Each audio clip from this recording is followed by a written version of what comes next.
Actually, Marlon, yung mga eksenang ito sa SONA, parang nakita mo tong eksena na to sa impeachment kahapon eh. We have Attorney Christine Ferrer na cute, no? Ang cute. Well, when we say cute, yung height, cute. Yung mukha, cute, pretty, di ba? Buti nga naabot pa yung podium eh para makapagsalita. Pero, terrible, nangangain din ng tao. Mangangain si ating yun. Yeah, tama. Napainit niya ang ulo ni Attorney Lorna Kapunan. Naglabas ng resolusyon, Marlon, ang Korte Suprema kahapon. Ano ko lang ha. Naglabas ng resolusyon ang Korte Suprema saying na isinantabi ang mga petisyon laban sa impeachment proceedings kay VP Sara Duterte dahil hindi na binigbigyan ng Korte Suprema ang pinagsama-samang petisyon sa kumikwestiyon sa mga naging hakbang ng mababang kapulungan at ng Committee on Justice kaugnay ng mga naging aksyon sa mga reklamong impeachment laban kay VP Sara Duterte. Ayon sa Korte, wala nang dapat resolbahin sa mga isyong inilahad sa mga petisyon dahil nawalan na ang mga ito ng saysay dahil moot, 'di ba? Moot na ito matapos aprubahan ng mababang kapulungan at ipadala sa Senado ang articles of impeachment. Dito pumapasok yung worry natin, Marlon. Paano kung maging ano ba dapat? President? Maging I'll mention it. Nakasanayan natin president eh. Ang sabi nila ang tamang bigkas daw ay president.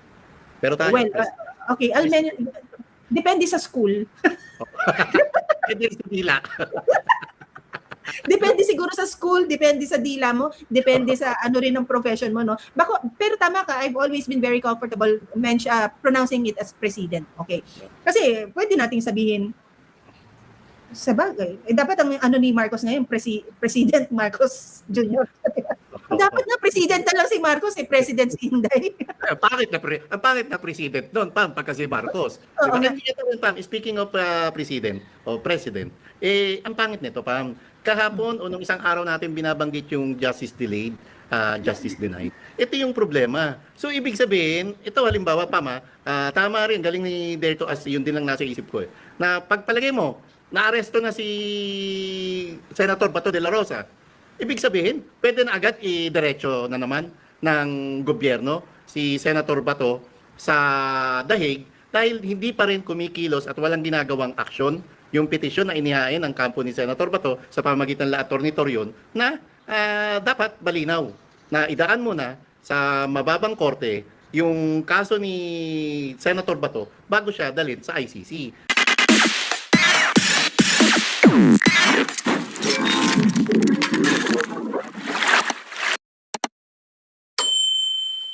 Pero hihinto, pero madilim pa rin ang kaulapan, tapos uulan ulit. Yan, yung ganung pag-ulan. Tapos tamang presko din ang paligid at panahon. So, ito yung panahon na hindi mo papangarapin na magbukas ka ng kahit nga electric fan pwedeng hindi buksan, Marlon. Oo, kasi nakaka-trauma Meralco ha. You have to do something about this. And Meralco, I was told na ginagapang nyo talaga na wag nang dinigin sa kamera yung systems loss, no? Tigilan nyo kami. Kung kayo ang kailangang magkarga. Talaga naglalabi sa Kongreso, Pam. Pero, ang mapapahiya ng gusto rito, si Bongbong Marcos. So, tingnan natin, sino mananaig, ang oligarko ba o yung salita ng isang Bongbong Marcos na binitawan niya nung nakalipas na SONA? Kung kinakailangan na mismong company ninyo ang mag-shoulder ng systems loss na yan, wala ho kami pakialam. Napakarami na ho ninyong ikinarga sa mga consumers. Magsakripisyo naman kayo para sa inyo. At dito nga natin matitest talaga kung gaano katibay ang pagiging presidente ng isang Bongbong Marcos para banggitin niya sa SONA tapos hindi pa rin siya sinunod. Questionable yung pagiging weak na presidente mo. Because Marlon, right after SONA, ang dami ng gumuho sa pangarap na naman na kanyang sinabi. Yung unang-una, yung taas pasahod na 85 pesos. Diba? Naglabas ng resolution. 2 days, may TRO, yung Pasig City Regional Trial Court, diba? Para matupad yung 85 pesos na aumento sa mga manggagawa. Naglabas din ng resolusyon ang Senate na all of them signed na i-lift na yung TRO. Pero ano naman magagawa niyan? Di ba dapat you have again yung hinahanap natin kay PRRD dito sa administrasyon ngayon na political will to make things happen. Sa Tagalog, kamay na bakal, Pam, kamay na bakal. Hindi naman yung pagkasabi mo kahapon sa SONA mo, biglang giba, guho, dahil tapos na ang SONA, nasambit na, nasabi na, biglang hindi na matutupad. Hindi pwedeng ganun, di ba? Actually, Marlon, yung mga eksenang ito sa SONA, parang nakita mo tong eksena na to sa impeachment kahapon eh. We have Attorney Christine Ferrer na cute, no? Ang cute. Well, when we say cute, yung height, cute. Yung mukha, cute, pretty, di ba? Buti nga naabot pa yung podium eh para makapagsalita. Pero, terrible, nangangain din ng tao. Mangangain si ating yung. Yeah, tama. Napainit niya ang ulo ni Attorney Lorna Kapunan because there were things na sinasabi ng prosecution na nag-o-object ang defense. Tapos even to the point that at yung pag-o-object nakakita tayo ng isang maliit na Attorney Sheila Sison kay Attorney Christine Ferrer, Marlon, to the point that even presiding officer Chis Escudero kinailangan gumitna doon sa dalawa at sabihan si Attorney Kapunan na I hope, ma'am, you won't give in to the temptation na magtaray, di ba? Ano pa, may? Yung personalidad ni attorney, no? Yung maliit pero mighty. Di ba? Oo. Small but diba? terrible. Alin, Pam? Small but Small terrible. but terrible. Very fierce. Well, because ito yung dito kini-question kasi ng defense. Nandito na tayo sa punto na yung mga 800 na acknowledgement receipts kailangan ng bungkalin, di ba? Kasi nandiyan na yung mga lumalabas na yung mga pangalan na mga aliases. Marlon, mahirap mag-isip ng aliases ha. Na magtutunog pangalan. Mary Grace Piatos, well, that's one. Merong Andy Lim, di ba? That's another. Merong kung sino-sino pa, ang dami-daming pangalan yan. So, ilalabas na ngayon. Pagdating sa acknowledgement receipt, meron yan, Marlon, received by, acknowledged by, approved by. No? But I do not know specifically kung ano yung template ng acknowledgement receipt na meron. But the way I remember it, merong received, acknowledged, approved. Di ba? Or noted, something like that, hindi acknowledged. But that is to make official a disbursement or a release pagdating sa confidential funds. The question here, Marlon, the point here is, hindi tiwala ang defense sa prosecution. Dahil ang depensa, meron silang sariling sets ng kanilang acknowledgement receipts. Meron din ang kabila. So, kahit ako naman, Marlon, mag-iingat ako sa ganun eh. Because, nagbunga ang impeachment sa isang political approach. Diba? Political in nature. Sabihin na natin quasi-political, quasi-legal yan. Half political, half legal. Pero alam natin na ito ay naisulong because of political issues. Diba? So kahit ako, depensa, hindi ako magtitiwala kung sino yung ponente ng nagsulong na political in nature, which is the prosecution or the House. Magaan pa ngayon sinabi mo na political lang anong sabi mo kanina, na alam natin, pero yung motibo, Pam, motibong political din. Yun ang masaklap eh. Nagagamit ang salitang impeachment, nagagamit ang impeachment court dahil may masamang motibo sila laban sa mga Duterte, particular kay Vice President Sara Duterte, dahil alam nila na pag ito ang naging presidente sa darating na 2028, ligwak sila. May paglalagyan tong mga buwaya sa Kongreso, may paglalagyan yung mga magnanakaw sa Malacanang at Ejocotuco.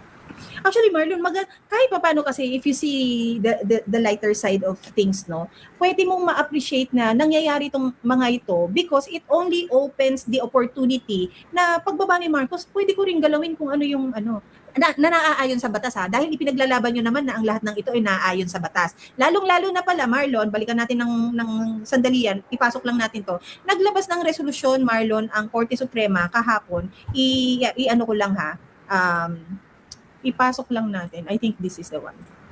Naglabas ng resolusyon ang Korte Suprema saying na isinantabi ang mga petisyon laban sa impeachment proceedings kay VP Sara Duterte dahil hindi na binigbigyan ng Korte Suprema ang pinagsama-samang petisyon sa kumikwestiyon sa mga naging hakbang ng mababang kapulungan at ng Committee on Justice kaugnay ng mga naging aksyon sa mga reklamong impeachment laban kay VP Sara Duterte. Ayon sa Korte, wala nang dapat resolbahin sa mga isyong inilahad sa mga petisyon dahil nawalan na ang mga ito ng saysay dahil moot, 'di ba? Moot na ito matapos aprubahan ng mababang kapulungan at ipadala sa Senado ang articles of impeachment. Dito pumapasok yung worry natin, Marlon. Paano kung maging ano ba dapat? President? Maging I'll mention it. Nakasandayan natin president eh. Ang sabi nila ang tamang bigkas daw ay president. Pero tayo okay, Depende sa school. Pwede rin sa dila. Depende siguro sa school, depende sa dila mo, depende sa ano rin ng profession mo, no? Pero tama ka, I've always been very comfortable pronouncing it as president. Okay. Kasi pwede nating sabihin, sa bagay, dapat ang ano ni Marcos ngayon, President Marcos Jr. Dapat na president na lang si Marcos, President si Inday. Ang pangit na president doon, Pam, pagka si Marcos. Oo nga. Hindi ito rin, Pam, speaking of president o president, ang pangit nito, Pam, kahapon o nung isang araw natin binabanggit yung justice delayed, justice denied. Ito yung problema. So, ibig sabihin, ito halimbawa, Pam, tama rin, galing ni Derto as yun din lang nasa isip ko, na pagpalagay mo, naaresto na si Senator Bato de la Rosa. Ibig sabihin, pwede na agad i-diretso na naman ng gobyerno si Senator Bato sa dahig dahil hindi pa rin kumikilos at walang ginagawang aksyon yung petisyon na inihain ng kampo ni Senator Bato sa pamamagitan ng Attorney Torion na dapat malinaw na idaan muna sa mababang korte yung kaso ni Senator Bato bago siya dalhin sa ICC. At yun ang problema. Ano ba ang dahilan at bakit patumpik-tumpik at tinatamad ang mga maestrado ng Supreme Court na maglabas ng mga importanteng petisyon na nakahain sa Supreme Court? Bakit yung sense of urgency ng mga justices, particular sa Supreme Court, parang wala? Yun nga Marlon, ang mangyayari kasi dito, laging paunahan na lang. Kasi ang rason nila moot and academic na. Wala nang saysay kasi nga naibaba na or nai-endorso na mula sa mababang kapulungan papunta sa Senate yung impeachment articles. Kasi at ngayon dinidinig na, so wala nang mangyayari. So okay, fine. Sige, pagbigyan natin to because napapanood na 13 days ang lumipas, ngayon lang kayo naglabas na moot and academic yan. And then now we have to already assume na moot and academic, specifically yung KPRRD, kasi nga naman ano pang magagawa namin dyan, nandyan na sa dahig, di ba? So ilalabas nila yun. Another thing na moot and academic, Marlon, since naka 13 days na at base naman dito sa resolution na ito, hindi na rin baka questionable yung pagiging presiding officer ni Chis Escudero na sinasabi naman ng korte ng ating konstitusyon na ang pwede lang maging presiding officer kapag yung presidente yung tama ba Supreme Court judge, and then kapag sa level ni Inday at impeachable officers yung Senate President. So ibig sabihin, since dinidinig na, naka 13 days na tayo, hindi naka-questionable yung legality ng pagpipreside ni Chis Escudero. So ganito rin ba inaabang ang paglilinaw doon sa BICAM, doon sa maanumalyang pambansang budget? Since naubos na yan, since nawaldas na yan at nanakaw na yan, yung pambansang budget noong taong 2025, moot and academic na rin, wala na rin ilalabas na malinaw na desisyon ang Supreme Court dahil nawaldas na yan? Yan ba talaga ang tungkulin at yan ang mandato at yan sinumpaan nyo talagang trabaho sa mga maestrado ng Supreme Court? Pam, tama yung hinalimbawa mo at saka itong hinalimbawa ko, no? Nakakatakot at nakakapangamba na ang lahat na lang ba ng nakapending na kahilingan, petisyon at paglilinaw sa Supreme Court, pagka pinatagal, tapos nangyari yung pinangangambahan katulad ng impeachment trial, magiging moot and academic na lang. Ibig sabihin, wala nang saysay yung lahat ng petisyon at ang mananaig dito, yung bendalo, ang mananaig dito, yung pagbaluktot sa batas.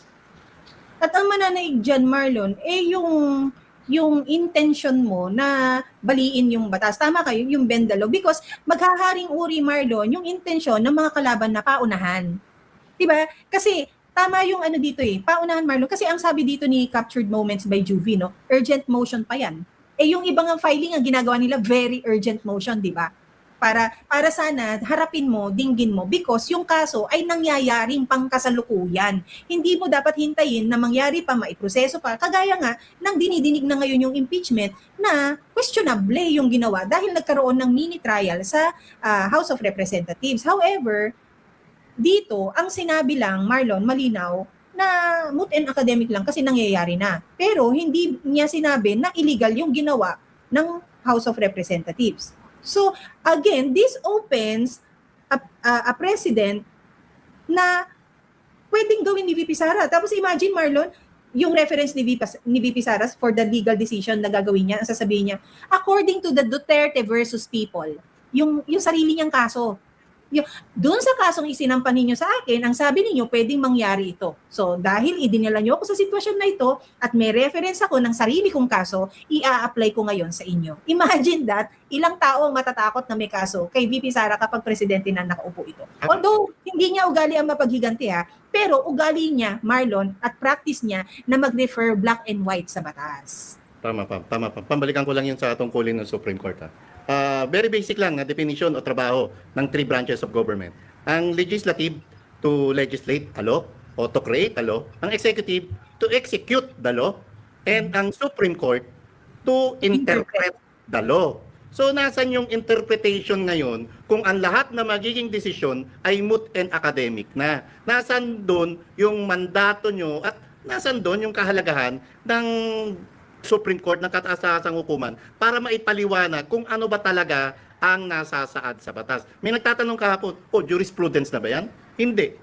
Dahil hindi naman merito yan yung pagbasura doon sa petition sa impeachment ni VP Sara Hindi merito, as in, ang tingin natin dyan, dahil nga nakisampa na yan, dinidinig na yan, moot and academic na yan, wala na talagang saysay. Kasi nawalan ng saysay dahil nga kukupad-kupad kayo, babagal-bagal kayo, at hindi namin alam bakit ang tatamad nyo galawin para aksyonan yung mga petisyon na nakabinbin sa Supreme Court. Hindi ba binabaha ang Padre Paura? Maigi sana kung araw-araw, tuwing hapon, pag uwi nyo, nadadaanan kayo ng baha. Marami na hong importanteng bagay, national issue at national security na rin and national concern ng mga kababayan natin na dapat ang mga maestrado ng Supreme Court kumilos na kayo, utang na loob, maawa naman kayo sa sambayanang Pilipino. Marlon, ganyan yung magiging emosyon ng mga taong ordinaryo na wala sa profession ng batas, Marlon. Tayo, kagaya natin, may frustration. Yeah. Pero alam mo, naririnig ko na may mga kaibigan natin lawyers, especially also Attorney Vic, yung paggalang talaga nila sa Korte Suprema, iba din, hindi rin matatawaran. Laging ang sasabihin, the positive side na just trust the process. Marlon. Kaya lang, of course, we respect that. And because they know better, and of course, eksperto sila pagdating dyan sa profession na yan, yan naman inaral nila. Yan naman Marlon, pumasa talaga sila sa bar exams para makuha nila yung ATTY na titulo nila. Minsan, pasalamat tayo na naririnig natin na, sige na, we will trust the process. However, as ordinary citizens na hindi alam yung profession na yan, dapat alam din ng Korte Suprema na mas marami tayo kaysa sa mas marami sila. Kaya dapat sana priority kung ano din naman yung mas makakabuti para sa ordinaryong Pilipino. Yan bang sagaa, Marlon? How many days since the last oral arguments? How many days na? I think it's been 3 weeks since the last. What I'm trying to drive at here, Marlon, is that next month, which actually this month, gathering na yan ng mga ng mga wish list mo pagdating sa budget season for the coming month na September. Diba? Nandiyan yung ano yung mga previous projects, ano yung mga naging successful, saan tayo magfo-focus ngayon and all. Nasaan na yung resulta ng oral argument para pagdating sa budget season by September, hindi na maulit yung mga insertions na yan at mga unprogrammed funds na yan. Because, again, Marlon, ang sabi, bumalik na naman sa dating gawi ang mga congressmen, daw di umano, allegedly, question po ito, tanong po ito, na kayo po ay naglalabi sa mga ahensya or ng mga ahensya sa inyo na lakihan ng ganitong pondo and all. So, ilan na namang allocation na makikita natin sa unprogrammed funds? Ano na namang mga kaperahan ang magagalaw at may lilipat from earmark to unprogrammed? Because again, Marlon, come next year, nandyan na yung pagpapahayag ng mga kandidato na magkakaroon ng access sa Kaban ng Bayan at magagamit ang Kaban ng Bayan para isulong yung kanilang interes sa kanilang mga karera na mag-re-elect or for a higher position. We don't know. Nasaan? Diba? Sana maintindihan tayo ng Supreme Court kung saan din ang gagaling yung frustrations natin. Alam mo pa, maraming abogado ang, syempre, bilang abogado, ayaw nilang batikusin yung Supreme Court. Parang, I don't know pardon my word na baka mortal sin na batikusin yung pero nakakainis na at hindi na maiwasan na manggigil na rin tayo. Kasi ang tagal na nito, Pam. At alam nila. Nakokontento na lang tayo sa oral argument. Nasaan na yung pagtanggi ng Office of Solicitor General na ilabas kung sino-sino yung miyembro ng Small Committee Report. Asan na yung mga hinihingi pang dokumento. Kaya kayo ng ganyan? Diba? Tapos nakikita nyo, napapanood nyo rin naman kung paano isinagawa yung mini trial sa Quadcom, sa Kongreso. Pumapayag kayo ng ganyan? Nasaan na ang Supreme Court? Kanino pa tihingi ng tulong ang sambayan ng Pilipino kung buwaya na nga ang nasa Malacanang, buwaya na nga ang Kongreso, pati pa ba naman kayo? Gusto nyo ang tingin sa inyo ng mga kababayan natin sa Supreme Court, mga buwaya na rin kayo at tumanggap na rin kayo ng mga maleta. Sana mali po ito at pasensya na ho kayo kung may panggigigil kasi talaga namang nakakagigil yung katamaran nyo. Hindi namin alam bakit nagpapakatamad kayo dahil ba may maleta na rin sa Padre Paura. Nagtatanong lang naman kami rito.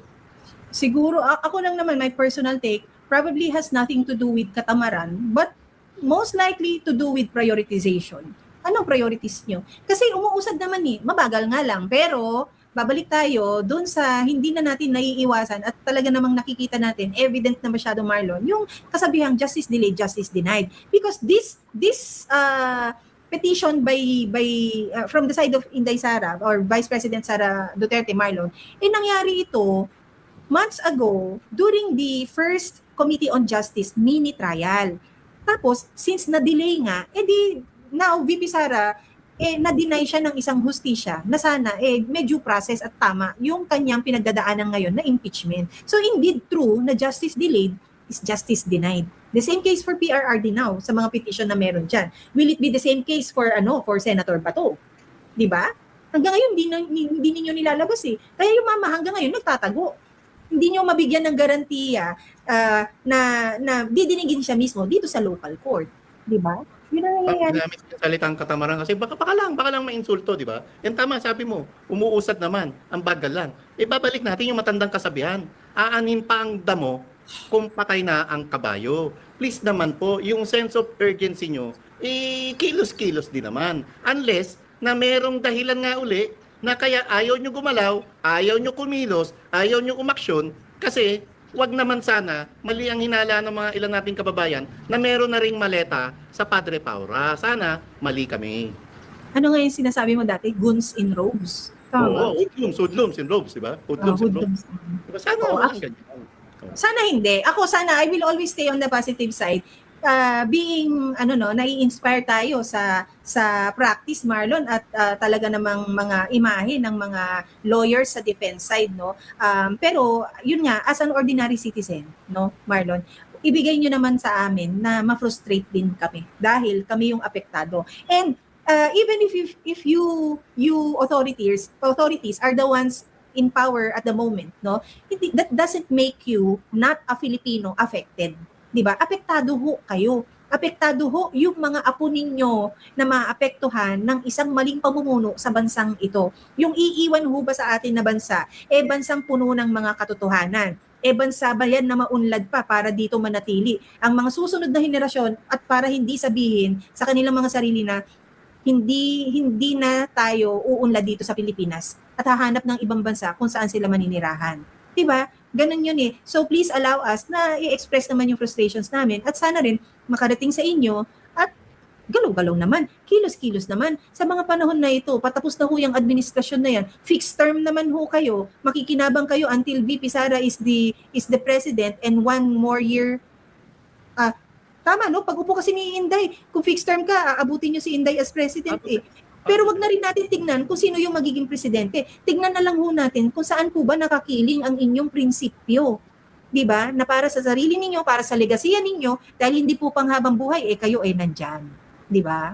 Ito kaya nga po may term. Because term ends. It's not something you will hold on to until the very last breath na meron ho kayo. So, bigyan nyo naman po kami ng bigyan nyo naman, ipanalo nyo naman po ang sambayan ng Pilipino. No? Nakakalungkot yung justice delayed, justice denied, Marlon. Malungkot. Ay, Marlon, malungkot din. Marlon, malungkot din na balita na ngayon lang umaga 6.3 magnitude in Balut Island in Sarangani. Kahapon pa rin pa man, yanig na rin na Lindol. Aftershocks na lang pala itong report. Aftershocks. Yan sa pagkakabasa ko, pagkakaintindi ko kahapon. Aftershocks din to, nung nakalipas na Lindol. 6.8 kahapon, pati sa Pulumulok, South Cotabato. Pati po. Sa Aglam, Sarambatan. Kumusta mga in-laws mo doon? Hindi ko pa message pa at busy tayo kahapon. Oo. So, well, kung bad news naman yung mga pangyayaring yan, good news naman sa ating mga estudyante na walang pasok, pero sa mga estudyante po natin na walang pasok, baka pwede nating gawin o i-contribute tong araw na to na kayo po ang maglinis ng inyong mga kwarto ngayong Good araw luck. na to. Di ba? Why do you mean, what do you mean good luck, Marlon? You don't trust that the kids these days can do that? Iba kasi ng mga bata ngayon, Pam. Dati pagka inutusan mo, gagalaw agad. Ngayon, utusan mo, ganito, iho, wait dad, iho, wait dad. Kasi nakapokus na sa computer games. So kaya good luck. Sana yung ibang kabayan, no? Although, yan yung mga bagong henerasyon, Pam. Bawat henerasyon may kanya-kanyang paraan nung paano didisiplinahin yung mga bata. At may kanya-kanya silang kinahiligan. At may kanya-kanya silang mga nauusol laruan. Ayun. Actually, Marlon, kung tayo nun, alas 6:30 o alas 7, kahit weekend, gising ka pa, syempre bukas ang electric fan mo. Pag naramdam mo ng tagaktak na yung pawis mo, Marlon, ibig sabihin, pinatayan ka na ng electric fan ng either lola mo o nanay mo, at yun ang sinasabing, babangon ka dyan o kakalad ka rin. Ganun Sasabihin mo, pataya ka ng electric fan, yung ipapagpag na yung kumot sa'yo. Hindi ka pa bumabako, sumaga. Ay, at least ilabot Oo. to. At gigising ka, Marlon, bilang mo na lang yung maliliit na pandesal na lang yung natira sa'yo dahil late ka. Oo, tapos makikita mo yung mga pinsan mo, either naglalaro na, yung laro nun, Marlon, kasabay ng trabaho eh. Kasi kami nun, yung bata kami, ang disiplina namin, Marlon, ba, ganyang weekend, yung laro namin, kasama ng pagwawalis sa bakuran. Dahil magkakasama kami nun sa isang bahay eh. Yung halimbawa yung naglalaro, yung pagwawalis mo ng mga tuyong dahon, pero ang totoong gumagawa naman talaga, yung lolo nyo.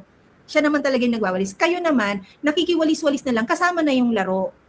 Doon yung pero as a young mind, nai-instill sa'yo ngayon na you have to contribute to the household chores para si nanay at si tatay maging quality din yung kanilang relasyon na may oras sila sa isa't isa. Hindi lang yung puro trabaho sa bahay. Trabaho na nga sa labas, trabaho pa sa bahay. So, ikaw masasabi mo yan kasi may anak ka. Ako naman kasi, Marlon, sa mga side ng pamangkin ko, minsan natuturuan naman sila. Makita mo sila minsan sa video call, weekend, nagtutupi sila ng sarili nilang damit. Yung bunso ko ngayon, Pambalibasa, nasa abroad na, nasa Canada, naglalaban na. Naghuhugas na ng plato, at nagtutupi rin. Alam mo rin paano tiklopin yung brief, yung mga aunties, paano rin tiklopin yung mga medyas. Ganoon. Ay, Gleason. Oo nga. So, ano lang tayo sandali lang tayo ngayong araw na to. But these are the news na kailangan din talaga natin bigyan ng attention bilang mga concerned citizens, no? At of course, apektado tayo ng mga desisyon pangkalahatan, even if ang akala ng marami ang tingin sa kanilang mga sarili yung, hindi na natin trabaho yan, hindi na natin concern yan. It concerns us, everyone. It concerns us. The smallest decision na mula sa komunidad natin, mula sa mas mataas na level ng gobyerno, it affects us, no? Yun nga malungkot pa no? Nasisikmura nila yung i-tolerate yung ganitong klaseng malakihan na kawan. Kasi given naman yung corruption nandiyan na yan. Noon pa nasa gobyerno na yan, kahit anong administrasyon pa to, may corruption na. At kahit anong organisasyon, meron talagang ilang grupo na may nag-o-oppose, merong hindi. Pero ngayon yung sinisigaw natin dito, hindi dahil opposition tayo Dahil nakikita na natin na sobra-sobra naman talaga. Yung culture of impunity, walang pakundangan na yung ginagawang nakawan, di ba? Tinaas nila yung level ng korupsyon. Kung dati-dati pa piso-piso lang, kupit-kupit, tapos nakaw na yung 1,000, milyon.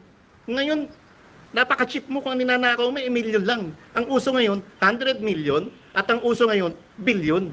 Saan tayo papunta? Saan papunta ang Pilipinas? At paano pa? Kung walang gagalaw na maayos. Totoo yan.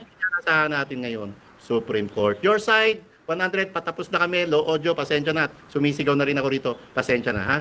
So, well, but then Marlon, if this concerns our viewers, so please take note of their concern, no? Okay, meron tayong Marlon, phone-in contribution kay attorney Mermaid. Ang sabi niya, ang mami ko hahampasin pa ako ng hanger kapag di ako bumangon. Naglalatay ba yan sa iyong pigi, Attorney Mermaid? yung walis tingting. Bro, Marlon, kami nun hindi nga walis tingting. Pag pinalo sa'yo, kakamuti. Kakamuti. Kami nga nun, Marlon, hindi walis tingting. Alam mo yung sanga ng puno na pinakamanipis na sanga? Ang sakit nun. Yeah, Latay talaga yun, Marlon. Magmamarka sa'yo yung papano yung sanga ng punong na na naputol, doon, yun ang palo. Yung walis tingting nga hindi buo eh. Walis tingting talaga, Marlon. Ang sakit nun, di ba, pag manipis yung palo. Totoo. Paano kung yung si Chichu nun, bakel ng sinturon? Yung Ganon. Pam, yung kurot. Yung kurot, parang hindi naman kami na ng kurot. Palo talaga. Pinalaki talaga sa palo. Kasi nabot ko yun, yung kurot, pati sa lola ko, di ba? Yung lola ko sa side ng nanay ko. Yung sa lola ko sa side ng tatay ko, wala. Puro, sumul sa pera yun. Ano ba to? Yung kurot, sabi ko kay mama, pag makulit na yung mga apo, makurutin mo nga. Ayaw lang mangurot eh. Hindi ko talaga inabot to, Marlon, yung luhod sa asin. Hindi. Yung batch po ni Kuyang Ibig, palibhasa siya yung senior sa amin, no? Panoorin niyo yung dati naming usapan sa GC. Marlon, si Kuyang, hinahatid ng teacher niya pa uwi para lang makausap ang magulang. Sabi ko, Yung load, alam mo, load sa asin, nakaload ka na. Tapos, nakatalikod, di ba? Titignan mo yung asin. titipan mo ngayon yung asin. Palat-palat, di ba? Si Kuyang napaluhod yata siya, no, kung hindi munggo, asin. Yan. Tapos niya tatawa-tawa pa siya. Yung nagpaluhod sa kanya doon, mapipikon pa lalo, mapipingot pa yung tenga. So, ganun kasi. Yung kuya ko naman, halos yung bakel ng sinturon. Alam mo, Marlon, kayo magkakaibigan, kuya ko. Ikaw, si Kuyang Ibig. Para kayong para feeling ko wala kayong puwang sa langit. Hindi. Na-enjoy lang namin yung kabataan namin. Yun yung minsan lang maging bata at mabilis lang maging bata. Hayaan naman natin na, ang sarap din sa pakiramdam yung pagiging naughty mo. Paminsan-minsan. Basta nasa lugar. Ayun. Pero ito, totoo to. I will have to agree with this. Kay Fatima Muhammad, ang sabi niya, walang tamad na bata noon. Ako, I will have to agree. I will agree, walang tamad na bata noon. Di ba? Ang pinakatamad mo na lang noon, yung dahil may sinat ka, tapos meron kang Royal at saka Skyflakes. Bakit Royal at saka Skyflakes kapag may lagnat ka ng bata? Ano na yun, Pam, pang suhol na sa bata yung soft drinks eh. Pang suhol No? na sa bata yung soft drinks. So, pero kasi ang thinking natin noon, gamot mo yun. Royal at yung Skyflakes. No? Tapos ngayon kasi ang bata sisigaw ng child abuse. Naman. Sa atin nun, bawal kang, binubugbog ka na, bawal ka pang mga tuwiran. Di ba? Tama. Iba na ngayon. Tapos pag sinabi sa'yo, Marlon, na parang, bakit mo ginawa yun? Pag mag-i-explain ka, hindi ka pa nakakapag-explain, sasabihin sa'yo, ha? Sumasagot ka na. Saan ka nung lugar? Tinanong mo nga ako eh. Ba't di ako makasagot? Pag sumasagot ka na. Nanonood ba yung nanay ko? Kasi, parang wala kami boses nun, Marlon. Sabi sa'yo. Kaya pinili ko na lang po maging mabait na bata. Dahil ayoko po yung... Dahil Marlon, meron kami kasing nakitang president sa kuya ko. Sabi na, no. Kaya kami dalawa magkapatid na babae. Matino. Si kuya nakita naming... Alam mo si kuya, para siyang yelo na babasagin mo sa pader. Ganun katigas ang ulo. Ewan ko ba dyan sa kapatid ko. Hindi ko kaya may hawak ka rito. Ayun. Ay, nako. Ayun, Para maging bata. Ayun. ay, sana maging din ha, maganda ang panahon. Kahit naman gusto natin bigyan ng leksyon ng gobyerno tungkol sa pagnanakaw na ginawa nila sa flood control, marami talaga maapektuhan, Marlon. Lalong-lalo naman na hindi naman talaga nila binigyan ng solusyon yung sinasabi nilang in-expose ni Marcos. Because it cannot be na ang pagmamalaki niya, ako ang nag-expose niyan. Pero ano ang solusyon? Maganda example yung sinabi mo, ako ang nakadiskubre ng ganitong sakit na doktor, pero wala kang kontribusyon sa solusyon, di ba? So, at the moment, ganun lang ang pinagmamalaki niya.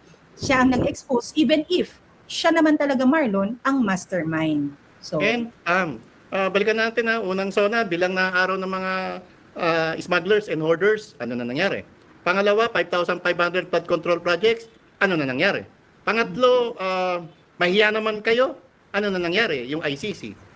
Pangapat, itong huli, sa systems loss, tingnan natin, ano nangyari, di ba? kung ginagapang, Kita Pam, ang galing ng Vice President Sara Duterte na at the end of the game, sa kahuli-hulihan ng administrasyong ito, makikita at tunay naman talagang masasabi ng sambayan ng Pilipino kung gaano ka walang hiya ang Bongbong Marcos bilang presidente ng bansa. yes. Marlon, sa pagtatapos sabi ni Floren Carlo, yung combo ng hilot, tawas, 3 days na yung lagnat mo, na-experience mo ba? Hindi. Pero na-experience mo ba, Marlon, yung pinahamugan na tubig, tapos lalagyan ng itlog, tapos ipapainom sa'yo? Kasi nga parang may pulmon ka daw. Yung pyramid palm ni Ernie Baron. Saka yung tonic water ni Johnny Midnight, inabot mo ba yung Pam? Yung pyramid. Yung pyramid, Marlon, gawa lang naman sa antena ng TV. Oo. Naiyak ako sa kabataan natin. Oy, pero pinakamasaya ang kabataan natin, ha? Totoo naman. Pinakamasaya. Walang gadget, pero grabe ang kabataan. Yeah? Yun, maraming salamat. At of course, thank you also for sharing your personal experiences nung kabataan ninyo. And kay Attorney Mermaid dito sa pa-phone in contribution sa experience. Maraming salamat. Wag, uy. Tawag dito. Ayun, again, Marlon, mag-iingat, ha? Kailan ka bababa? Paalis na ako nito ngayon, Pam. Sige. At least bukas may mic ka na, ha? Yep, and sa susunod daw yung mga ma-artisano dyan, ha? Tandaan niya. Kung naduro mo naman ako, eh. Thank you po sa concern nyo. Noted Okay, po. maraming salamat po sa ngalan po ng ating namimiss at marami nang naghahanap, Marlon, na kaibigan na si... Saan ba siya? Labas natin siya. Hugalbot. Yan, si Elmer Hugalbot. Na ang presidente ay si Inday Sara Nauna. Ako po si Pam at si Inday Sara ang aking presidente. Siyempre, ako naiinip na. Kasi ako rin si Marlon at si Inday Sara Duterte ang aking presidente. Yan, maraming salamat po sa inyong lahat. Also, do not forget to follow the page of Attorney Vic Rodriguez sa kanyang YouTube na Tinig Maisog para din sa mga mas basic na pagpapaliwanag ng mga kaganapan, pang-legal at kung ano mga economic concerns. Si Attorney magaling sa math, Marlon, no? Mhm. Minsan, ang galing niya sa mga percentage and all. Kaya ako minsan parang, kahit anong tanong, wag lang pong math. I-follow nyo po siya. And again, of course, do not forget the LSS dito sa ating channel. Yung like, share, subscribe at yung DSA. Na don't skip us dahil dito sa third floor studio, it's a happy network, it's INP.